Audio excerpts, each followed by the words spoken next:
most persistent industrial pollutants, like organochlorine pesticides such as DDT and PCBs, were banned several decades ago, and dioxin emission is strictly regulated. However, we're still exposed to these chemicals through several routes, the major source of which is contaminated food, especially fatty animal products such as fish, meat, and milk. When we eat these chemicals, they get primarily stored in our own fatty tissue, where they slowly leach out into our bloodstream. But better in our fat than in our brain or other vital organs, having more body fat may actually play a protective role by sequestering the toxins away. But they can come spilling out when we lose weight. Body weight loss increases the concentrations of potentially toxic pollutants in obese individuals. Of the 19 pollutants studied, they all went up 15, significantly so. Every study that has looked at it found increased blood levels of toxic pollutants accompanying weight loss, whether induced by diet or bariatric surgery, increases between 14 and 388% with a large enough loss. The more weight that's lost, the higher the pollutant levels climb, because all those chemicals stored in your fat over all those years come spilling out. The theoretical concern is that if released into the blood at a faster rate than they're cleared, the levels of these compounds could become toxic, causing side effects such as sweating, headache, nausea. But the opposite happened when PCB-poisoned patients were fasted.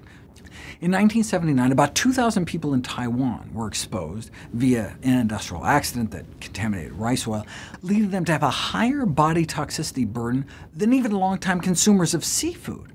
But after a modified fasting regimen, all 16 patients they tried it on showed improvements, with some enjoying dramatic relief of their sufferings. But this was after just a few days of fasting, so they couldn't have really lost that much body fat.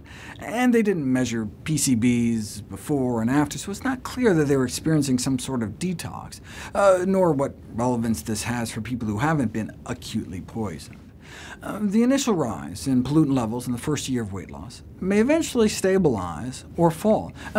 Check out what happened in Biosphere 2, a remarkable experiment designed to be a completely closed ecosystem, the longest sustained period of humans isolated in a confined environment on record.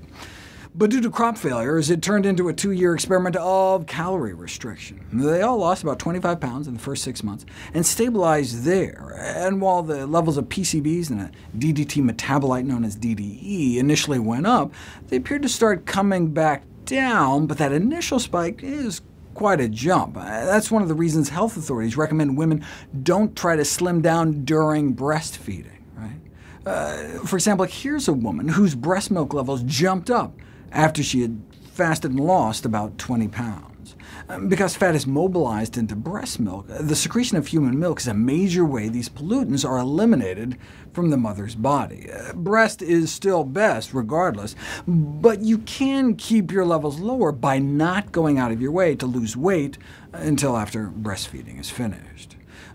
What can one do to help flush the contaminants during weight loss? Well, one of the reasons the pollutant levels in the biosphere subjects eventually dropped is because they were eating a high-fiber diet centered around fruits, whole grains, beans, nuts, and vegetables. And we know that fiber can bind to these pollutants and potentially flush them out of the body. So in losing weight, eating lots of whole grains may be important to increase the elimination of pollutants, while of course cutting down on animal fat, including fish, so you don't pile on extra at the same time. What about just eating some Pringles? What was the dietary intervention in this randomized trial to decrease the body burden of pollutants? Subjects were randomized to 24 fat-free Pringles a day, or regular Pringles. What? Why?